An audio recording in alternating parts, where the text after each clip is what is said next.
So Doug kind of oversaw the construction of extending the sanctuary back out farther into the vestibule and building on the office areas. So that was our first construction work or any rehab work on the church other than just keep it maintained.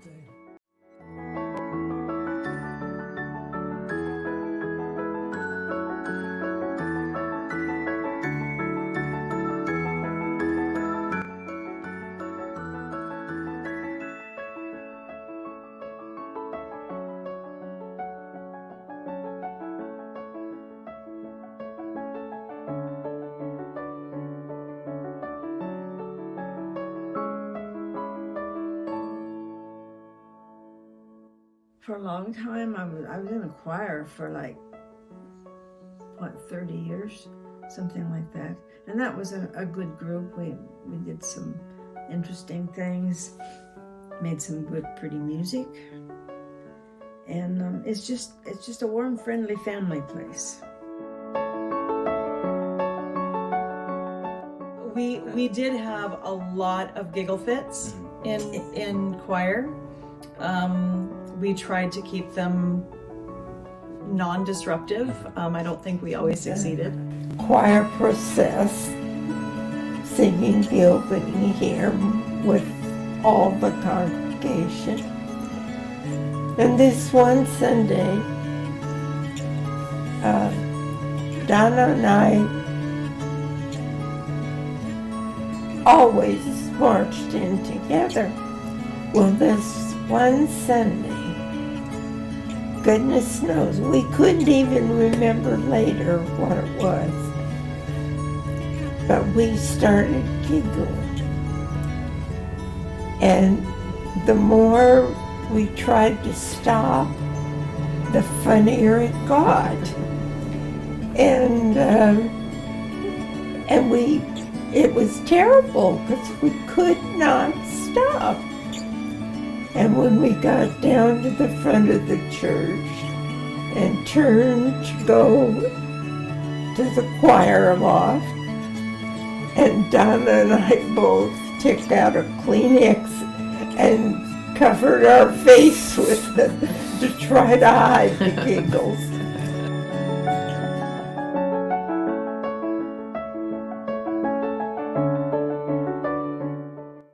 One time, Lynn and Laura Pearson were whispering in church, and then they told me what they were whispering about, and here we were in the choir up in the front, and I got the giggles During the sermon, and I couldn't stop. But yes, that became a forever, never-ending joke. to this day. Yeah, to this day. I think another thing, there were a lot of get-togethers. And we'd have the meal about every end of every month was a potluck, and we had tables and chairs for 100 people. We pretty well filled them up.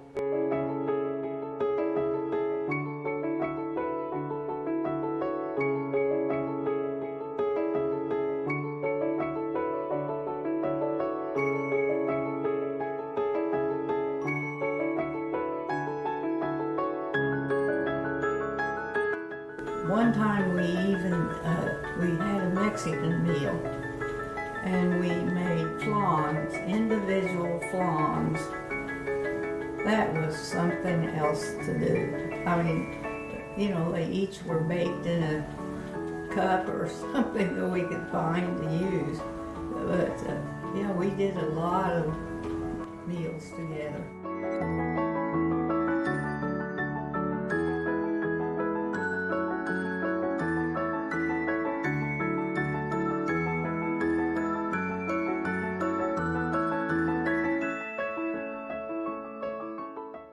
About a year passed, and then I was asked to be a member of the board, replacing Ray Reeder, and he was a young guy and just was moving away.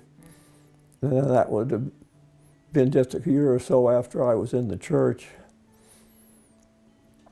And you've kind of been on the board since? Been on the board, yeah, over 50 years. Rex, for a number of years, counted the money after church. And almost every time that it was his turn, our friend Harry Kasler would say, I notice a dip in the offering every Sunday. Whenever Rex does Whenever the Rex- counting. And then he would always say to us, so you're going out for a nice lunch after? When we came here, the church had a big youth group, and it was good for the kids. And I think our boys got a really firm foundation from the church.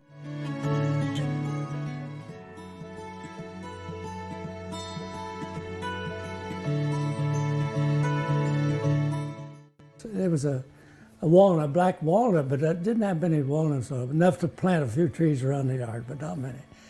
But it had a limb coming out probably that far off the ground, and it got to be pretty big limb.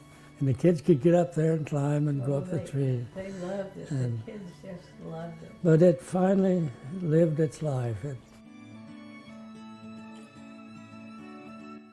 We joined in 1968, and I was expecting my second daughter at the time, Lynn. And we started going there in 67 and joined in 1968 in March, I think it was. But it's just been a family. I come a long way to go to church every Sunday because it's a family.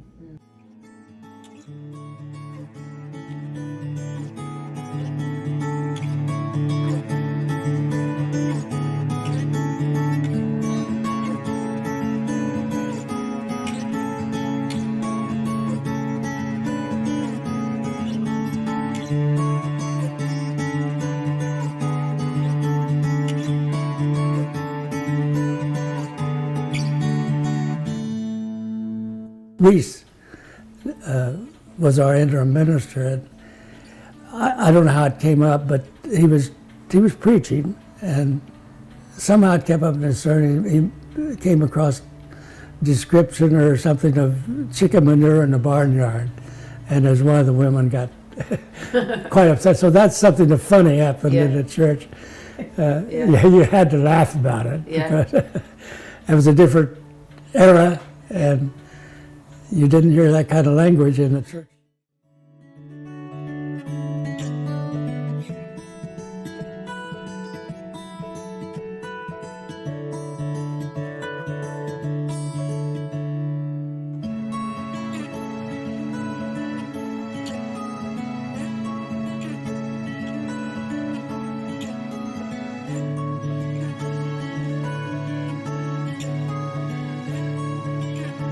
In 1973, I went through a divorce, and the church, everyone was very supportive. Our pastor at the time was Darwin Mann, and he pretty much guided me through the transition and all of the things that were going on, and were very supportive of me and my two girls.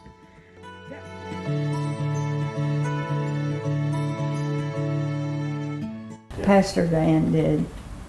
He visited. And I mean, it meant a lot. Well, actually, he even came to the house several times, and he would just knock at the door and come in. He sat over there in the other, and he just was an encouragement and helpful.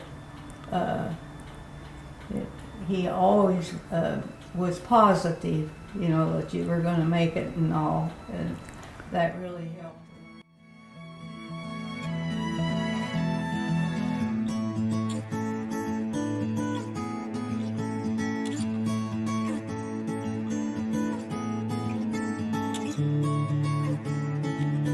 I would like to talk about one low time when the church was really financially pretty low, really couldn't afford to. This was during just during a cycle where things were very low, and what the board decided to do, that each board member took over one area of responsibility. Job. And somebody said they would clean the sanctuary, and somebody else said they would clean the fellowship hall. I was in charge of Fellowship Hall, and I would mop it every after church and whenever it was needed. Somebody was in charge of bathrooms, and there was about 10 of us that were doing all of the things, maintenance and all the things. It gave us we thought that was going to be on a really hardship, and it became sort of an interesting relationship that you had. You really felt that you were doing something significant and wasn't a hardship at all. Eventually, our financial conditions improved, but we sort of missed it, some of us. Was a cake, and cakes.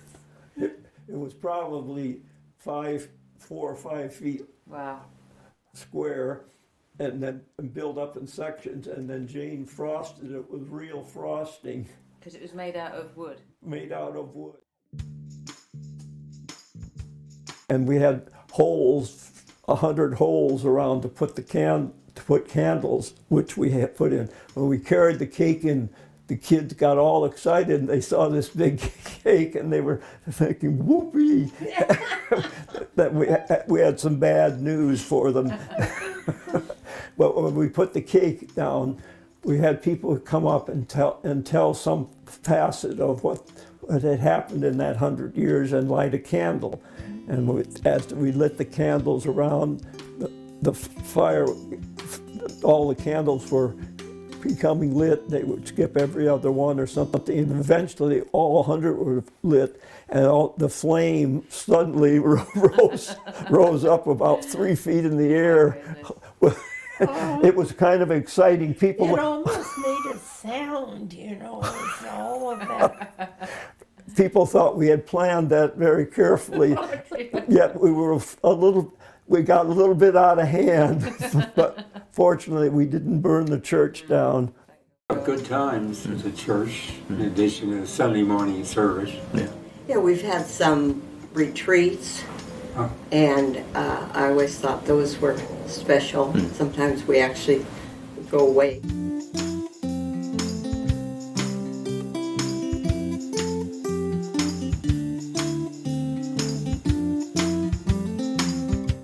They had a men's quartet, I guess. I forgot. And Doug Hornbeck sort of. Well, he organized it for them.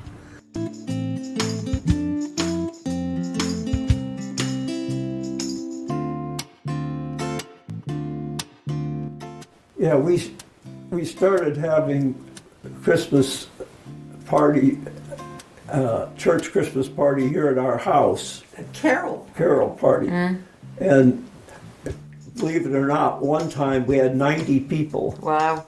in this house. Wow. Of course, we used every room, but it got harder and harder to do it. So it became a church party.